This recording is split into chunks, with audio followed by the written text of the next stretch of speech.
ಕಣ್ಣು ತೆರೆದು ನೋಡುವ ಈ ನಿನ್ನ ಮಗನ ಗೋಳಾಟ. ನನ್ನ ತಮ್ಮ ಪಟ್ಟಣಕ್ಕೆ ಹೋಗಿ ವಿದ್ಯಾಭ್ಯಾಸ ಮುಗಿಸಿ ಹಳ್ಳಿಗೆ ಬಂದು ಒಳ್ಳೆ ಡಾಕ್ಟರ್ ಆಗಿ ಸೇವೆ ಮಾಡ್ತಾನೆ ಅಂದರೆ ಪೇಟೆ ಹುಡುಗಿಯನ್ನು ಮದುವೆ ಮಾಡಿಕೊಂಡು ಬರ್ತಾನೆ ಎಂದು ಫೋನ್ ಹಚ್ಚಿದ್ದಾನೆ ತಾಯಿ.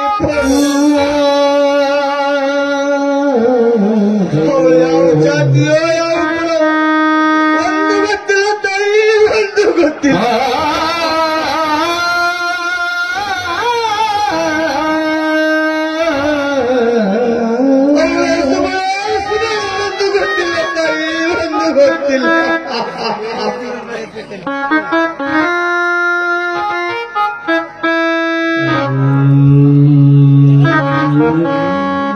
ಬೆಳಿಗ್ಗೆ ಬೇಗ ಎದ್ದು ಹೊಲಕ್ಕೆ ಹೋಗೋದು ಬಿಟ್ಟು ತಾಯಿಯ ಫೋಟೋ ಮುಂದೆ ಈ ರೀತಿ ನಮಸ್ಕಾರ ಮಾಡ್ತಾ ನಿಂತಿದ್ದೀರಲ್ಲ, ಏನ್ ವಿಚಾರ ಮಾಡ್ತಾ ಇದ್ದೀರಿ?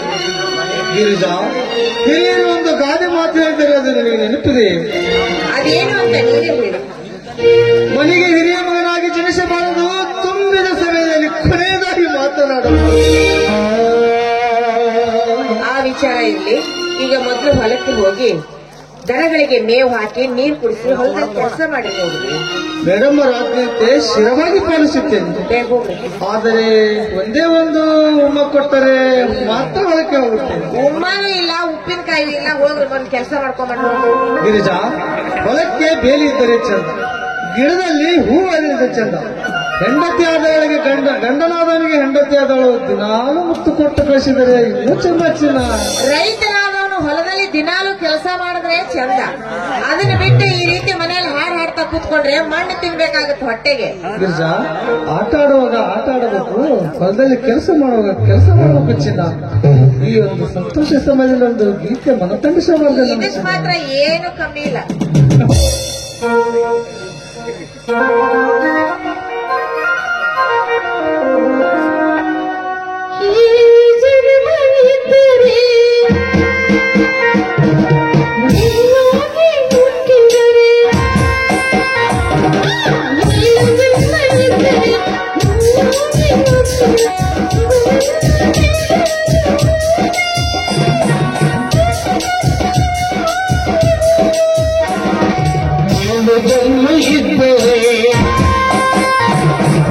ಗಂಡಾಗಿ ಹುಟ್ಟಿದರೆ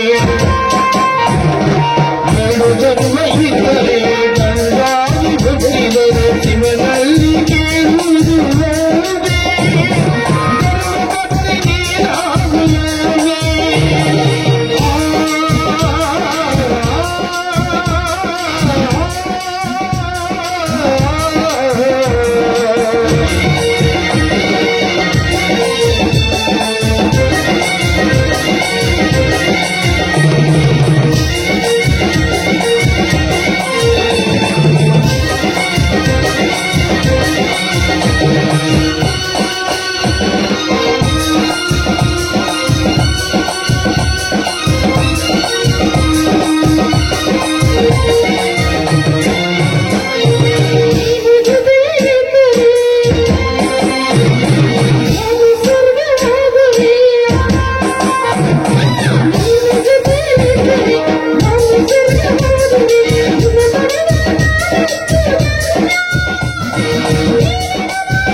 ಅತ್ತಿಗೆ ತಮ್ಮ ಹಿಂಗಂದೇನಪ್ಪ? ಮೈದಿನ ಪ್ರಯಾಣ ಎಲ್ಲ ಸುಖಕರವಾಗಿದ್ದೇನಪ್ಪ? ಅತ್ತಿಗಮ್ಮ, ಪಟ್ಟಣದಿಂದ ಹಳ್ಳಿಗೆ ಬರಬೇಕಾದ್ರೆ ಸ್ವಲ್ಪ ಬೇಜಾರವಾಯ್ತು. ಆದ್ರೆ ಏನ್ ಮಾಡೋದು, ಹುಟ್ಟು ದೂರ ಅಂದ್ಮೇಲೆ ಬರ್ಲೇಬೇಕಲ್ಲ. ತಮ್ಮ ಅಂದಾಗೆ ಈ ಕಂದಮ್ಮ ಹೆಸರೇನಪ್ಪ? ಅಣ್ಣ, ಇವಳ ಹೆಸರು ಗಂಗಾ, ದ್ವಾರಿಕರ ದೊರೆಯ ತಂಗಿ. ಗಂಗಾ, ಅಣ್ಣ ಅತ್ತೆಯ ಕಾಲಿಗೆ ನಮಸ್ಕರಿಸು. ಆಶೀರ್ವಾದ ಮಾಡಿ ಮಾವ.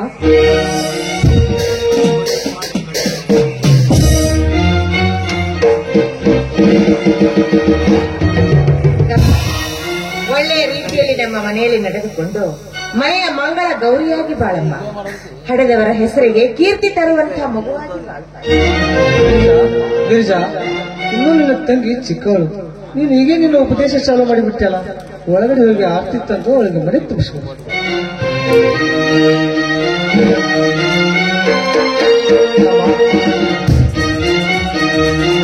ತಮ್ಮ, ನೀನು ಮದುವೆ ಮಾಡಿಕೊಂಡದೇನು ಇದಿಲ್ಲ, ಆದರೆ ನನಗೆ ಹೇಳದೆ ಮದುವೆ ಮಾಡಿಕೊಂಡಿದ್ದು. ಅಣ್ಣ, ನನ್ನನ್ನು ಕ್ಷಮಿಸಿ ಬಿಡೋಣ.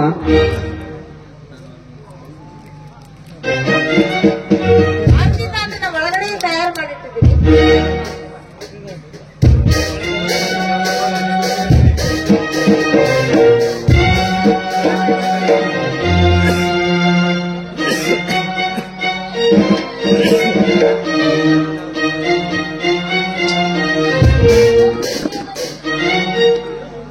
ತಮ್ಮ, ನೀನು ಓದು ವಿಷಯದಲ್ಲಿ ಒಂದು ವಿಷಯ ಫೇಲ್ ಆಗಿದ್ದರೆ ನಾನು ಕ್ಷಮಿಸುತ್ತಿದ್ದೆ. ಆದರೆ ಪಟ್ಟಣದ ಹುಡುಗಿಯನ್ನು ಕಟ್ಟಿಕೊಂಡು ಬಂದಿದ್ದಿಲ್ಲ ತಮ್ಮ, ಪಟ್ಟಣದ ಹುಡುಗಿಯನ್ನು ಅಣ್ಣ, ಗೊತ್ತಿದ್ದೋ ಗೊತ್ತಿಲ್ಲದ ಮಾಡೋ ತಪ್ಪಿಗೆ ಚೆನ್ನಾಗಿಲ್ಲೋಣ. ತಮ್ಮ, ಯಾವ ಹೊತ್ತಿನಲ್ಲಿ ಎಂತೆಂತ ಘಟಸರ್ಪ ಇರುತ್ತದೆ ಯಾರಿಗೆ ಗೊತ್ತು ತಮ್ಮ, ಯಾರಿಗೆ ಗೊತ್ತು? ಅಣ್ಣ, ಮಿಂಚು ಹೋದ ಮಾತು, ಜಾರಿ ಹೋದ ಮಾತು ಮತ್ತೆ ಮರಳಿ ಕೈಗೆ ಸಿಗಲು ಸಾಧ್ಯವೇ? ಅವರಂತೆ ಗಂಗಾ ಒಳ್ಳೆಯ ಸಂಸ್ಕೃತಿ ಮನೆತನದವಳು, ಮೇಲಾಗಿ ಗುಣದಲ್ಲಿ ಮಹಾಲಕ್ಷ್ಮಿ ಅಂತವಳು. ತಮ್ಮ,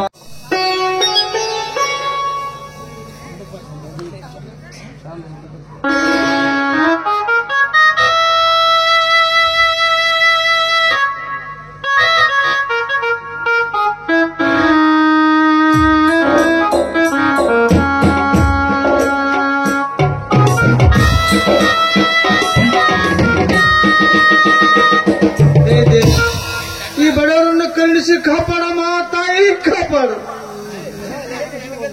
ನನ್ನನ್ನು ಬಿಟ್ಟು ಏಕೆ ದೂರ ಇದೆ ತಾಯಿ, ಏಕೆ ದೂರ ಇದೆ?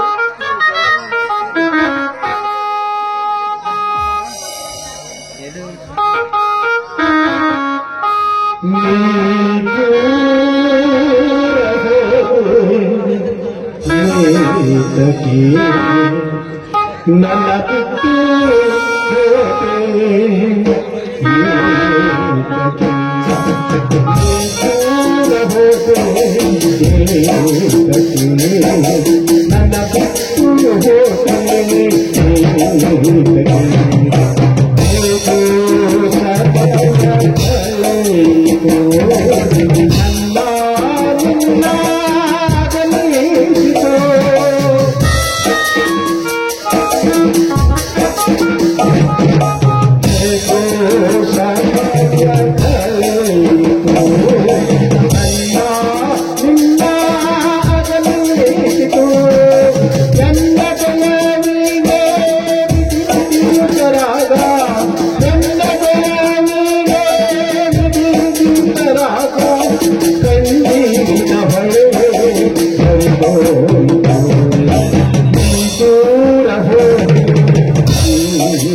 ತಾಯಿ, ಕಲಾ ಪ್ರೇಕ್ಷಕರಲ್ಲಿ ಕೇಳಿಕೊಳ್ಳುವುದೇನೆಂದ್ರೆ, ಇನ್ನ ಕಥಿ ಮುಂದದ, ನಿನ್ನೇನೋ ಅರ್ಧ ಆಗ್ಯದ. ಇವತ್ತು ನೀವು ಹೋದ್ರೆ ನಾವು ಹೆಂಗ್ ಮಾಡ್ಬೇಕು? ದಯವಿಟ್ಟು ಹೇಳ್ತೀವಿ, ಯಾರೋ ಹೋಗ್ಬೇಡ್ರಿ. ಕಥಿ ಒಳ್ಳೆ ಮನೆತನದ ಕಥಿ ಅದ, ಫಾಲ್ತು ಕಥಿ ಇಲ್ಲ ಇದು. ಯಾರು ಹೋಗ್ಬೇಡ್ರಿ ದಯವಿಟ್ಟು ಸ್ವಲ್ಪ ಕುತ್ಕೊಂಡು ಇವತ್ತೊಂದು ದಿವಸ ರಾತ್ರಿ ನಿಂತ್ಕೊಳ್ರಿ ನಮಗೋಸ್ಕರ.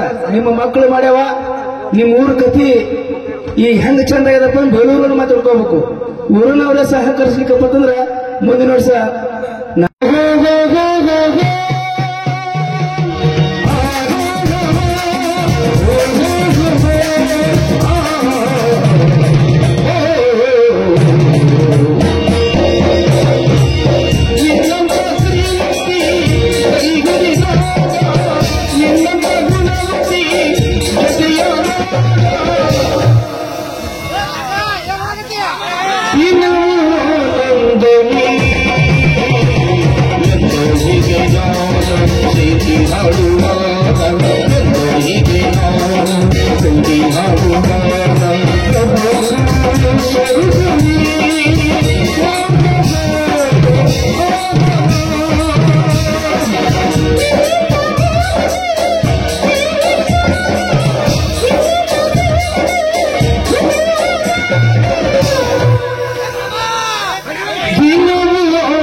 ಪುಣ್ಯ ಪ್ರಕೃತಿ ಮಾತೆ, ನಿನ್ನ ಅಪಾರವಾದ ಪುಣ್ಯ ಬಹುದೊಡ್ಡದು ತಾಯಿ, ಬಹುದೊಡ್ಡದು.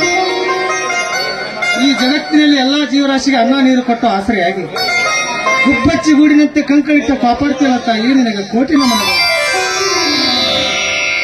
ಆದರೆ ಏನು ಮಾಡೋದು, ನನ್ನ ತಂದೆ 20 ವರ್ಷದಿಂದ 50 ಸಾವಿರಕ್ಕೆ ಬಡ್ಡಿ ಹಾಕಿದ್ದಾನೆ. ಆ ಹೊಲವನ್ನು ಬಿಡಿಸಿಕೊಡುವ ದಯಪಾಲಿಸು ತಾಯಿ, ದಯಪಾಲಿಸು. ಉಳಿದ 5 ಎಕರೆ ಹೊಲದಲ್ಲಿ ಬೋರ್ ಹಾಕಿ ರಕ್ತ ಮುಡಿದು ದುಡಿದು ಆ ಹೊಲವನ್ನು ಬಿಡಿಸಿಕೊಳ್ಳುವಂತೆ ಆಶೀರ್ವಾದ ಮಾಡುತ್ತಾಯಿ, ಆಶೀರ್ವಾದ ಮಾಡು. ಹೊಲದಲ್ಲಿ ಕೆಲಸ ಮಾಡಿ ಸುಸ್ತಾಗಿತ್ತು, ರಂಟೆ ಹೊಡೆದು ಈ ಬಿಸಿಲಲ್ಲಿ ಕೆಲಸ ಮಾಡಿದ್ದೀರಲ್ಲ, ಬನ್ನಿ ಮರದ ಕೆಳಗಡೆ ಕೂತ್ಕೊಂಡು ಊಟ ಮಾಡಿ ಸ್ವಲ್ಪ ವಿಶ್ರಾಂತಿ ತೆಗೆದುಕೊಳ್ಳುವಂತೆ ಬನ್ನಿ. ಈಗ ರೈತರ ಮಕ್ಕಳಿಗೆ ವಿಶ್ರಾಂತಿ ಎಂಬ ಪದ ಕನಸಿನ. ದುಡಿದರೆ ಫಲ, ದುಡಿದೇ ಇದ್ದರೆ ಊರು ಅಗಸೆ ಕಟ್ಟೆ ಮೇಲೆ ಕೂತ್ಕೊಂಡು ಹಾಳು ಪುರಾಣ ಓದುತ್ತಿದ್ದರೆ ತುತ್ತನ್ನಕ್ಕೆ ಕೈಚಾಚಪಾಗುತ್ತದೆ. ದುಡಿಮೆಯೇ ದುಡ್ಡಿನ ತಾಯಿ, ಕೈ ಕೆಸರಾದ್ರೆ ಬಾಯಿ ಮೊಸರು ಅಂತ ಬಸವಣ್ಣನವರು ಹೇಳಿರುವ ಮಾತನ್ನ ನೀವು ಕೇಳಿರ್ಬೇಕಲ್ರಿ. ಭೂಮಿ ತಾಯಿಯ ಮಕ್ಕಳು ಮಣ್ಣಲ್ಲಿ ಮಣ್ಣಾಗಿ ದುಡಿದಾಗ ಮಾತ್ರ ಮಣ್ಣಿನ ಮಕ್ಕಳ ಬಾಳು ಬಂಗಾರವಾಗುತ್ತೆ. ರೈತರ ಮಣ್ಣಾಗಿ ಜನಿಸಿ ಬಂದ ಮೇಲೆ ಹಗಲೇ ದುಡಿದು ಅರಸನಾಗಿ ಹೋಗುದು, ಇನ್ನೊಬ್ಬರಿಗೆ ಕಾಯಕ ಯೋಗಿ ಆಗಬೇಕೇನೋ ದೊಡ್ಡವರ ಬೆನ್ನು ಹತ್ತು ನಾಯಿ ಆಗಬಾರದು ಗಿರಿಜ, ನಾಯಿ ಆಗಬಾರದು. ರೈತರ ಮಕ್ಕಳಿಗೆ ಸಾಕಷ್ಟು ಭೂಮಿ ಇದ್ದರೂ ಕೂಡ ಮೈ ಬಗ್ಗಿಸಿ ದುಡಿಯೋದಕ್ಕೆ ತಪ್ಪು ಮಾಡಿಕೊಂಡು ಕುಡಿತಕ್ಕಾಗಿ ತಿನ್ನುವುದಕ್ಕಾಗಿ ರಾಜಕಾರಣಿಗಳ ಶ್ರೀಮಂತರ ಬೆನ್ನು ಹತ್ತಿ ಓಡಾಡಿ ತಮ್ಮ ಜೀವನವನ್ನೇ ಹಾಳು ಮಾಡ್ಕೊಳ್ತಾ ಇದ್ದಾರಲ್ರಿ. ಗಿರಿಜ, ಅಂತ ಸೋಮಾರ ರೈತರಿಂದಲೇ ಎಷ್ಟೋ ಜನರ ಜೀವನ ಹಾಳಾಗಿ ಹೋಗಿದೆ. ಮೈ ತುಂಬ ಸಾಲ ಸೋಲ ಮಾಡಿಕೊಂಡು ಯುದ್ಧ ಹಲವನ್ನು ಅಡ್ಡ ದುಡ್ಡಿಗಿಟ್ಟುಕೊಂಡು ಕೇರಳಕ್ಕೂ ಮಹಾರಾಷ್ಟ್ರಕ್ಕೂ ಹೋಗಂಗೆ ಇದೆ ರೈತರ ಜೀವನ. ಅಂದಾಗೆ ಗಿರಿಜಾ ಇವತ್ತು ಗೌತಮ್ ಬೆಂಗಳೂರಿಂದ ಬರ್ತಾನೆ ಅಂತ ಹೇಳ್ತಾ ಇನ್ನೂ ಬರಲಿಲ್ಲ. ನೀವು ಮೊದಲು ಮಾತು ಕಡಿಮೆ ಮಾಡ್ರಿ, ಊಟ ಮಾಡಿ. ಊಟ ಆದ ನಂತರ ಹೊಲದ ಕೆಲಸ ಮಾಡಬೇಕು. ನಾನು ಕೂಡ ಎತ್ತುಗಳಿಗೆ ಮೇವು ಹಾಕಿ ಬರ್ಬೇಕು. ಎತ್ತುಗಳ ಮೇಲೆ ಎಷ್ಟೊಂದು ಅಕ್ಕರೆ ಚಿನ್ನ ನನಗೆ. ಎತ್ತುಗಳ ಮೇಲೆ ಯಾಕೆ ಇಷ್ಟೊಂದು ಅಕ್ಕರೆ ಎಂದರೆ, ಹಗಲು ರಾತ್ರಿ ಎನ್ನದೆ, ಬಿಸಿಲು ಮಳೆ ಗಾಳಿ ಎನ್ನದೆ ಕಷ್ಟಪಟ್ಟು ಈ ಭೂಮಿಯನ್ನ ಸೀಳಿ ದುಡಿದು ನಮ್ಮಂತವರೆಲ್ಲರಿಗೆ ರಾಷ್ಟ್ರದವರಿಗೆ ಅನ್ನ ಹಾಕ್ತಾವಲ್ರಿ. ಅಂತ ಎತ್ತುಗಳು ನಮಗೆ ದೇವರಿದ್ದ ಹಾಗೆ. ಅವುಗಳನ್ನ ಚೆನ್ನಾಗಿ ನೋಡ್ಕೋಬೇಕಾಗಿದ್ದು ನಮ್ಮ ಕರ್ತವ್ಯ ಅಲ್ಲೇ. ಗಿರಿಜಾ, ಬೆಳಗ್ಗೆ ಇಡ್ಲು ಯಾಕೋ ಸ್ವಲ್ಪ ಅದೇ ಕೆಲಸ ಮಾಡಿ ಬೇಕೈ ತುಂಬಾ ನೋಡ್ತಾ ಇದೆ. ಸ್ವಲ್ಪ ನಿನ್ ಹತ್ರ ಔಷಧಿ ಇದ್ರೆ ಕೊಡ್ತೀಯ ಚೆನ್ನಾಗಿ. ಔಷಧಿ ಕೊಡೋದಕ್ಕೆ ನಾನೇನು ಡಾಕ್ಟರ್ ಅಲ್ರಿ, ನಾನು ದೊಡ್ಡ ರೈತನ ಹೆಂಡತಿ. ಯಾರಿಗೆ ಬೇಕು ನಿನ್ನ ಡಾಕ್ಟರ್ ಔಷಧಿ? ಈ ನಿನ್ನ ಸಿಹಿಯಾದ ತುಟಿಗಳನ್ನು ಮುಟ್ಟಿಕೊಟ್ಟರೆ ನನ್ನನ್ನು ಆಗುತ್ತದೆ ಗಿರಿಜಾ. ಮನೆಗೆ ಹೋದ್ಮೇಲೆ ಸಾಮಾನು ಕೊಡೋಣಂತೆ ಈಗ ನಡಿ ಊಟ ಮಾಡಿ. ಇಲ್ಲೇ ಕೊಟ್ಟರೆ ನಿಮ್ಮ ಅಪ್ಪನ ಗಂಟು ಹೋಗ್ತದ? ರೈತರೆಲ್ಲ ಕೆಲಸ ಮಾಡ್ತಾರಲ್ರಿ, ನಾಚಿಕೆ ಎಂಬ ಪದ ನೆಲೆಗಿಟ್ಟು ನನ್ನನ್ನು ಓಡಿ ಮುದ್ದಾಡನ್ನು ನರಿಸಿ. ಅಯ್ಯೋ, ನಿಮ್ಮ ಮಾತನ್ನ ಮೀರೋದಕ್ಕೆ ಯಾವತ್ತಾದ್ರೂ ಸಾಧ್ಯ ಇಲ್ಲ. ಹಾಗಾದ್ರೆ ಈ ನಿನ್ನ ಸುಂದರ ಸಮಯದಲ್ಲಿ ಒಂದು ಹಾಡನ್ನು ಹಾಡಬೇಕು.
ಮನದಾನ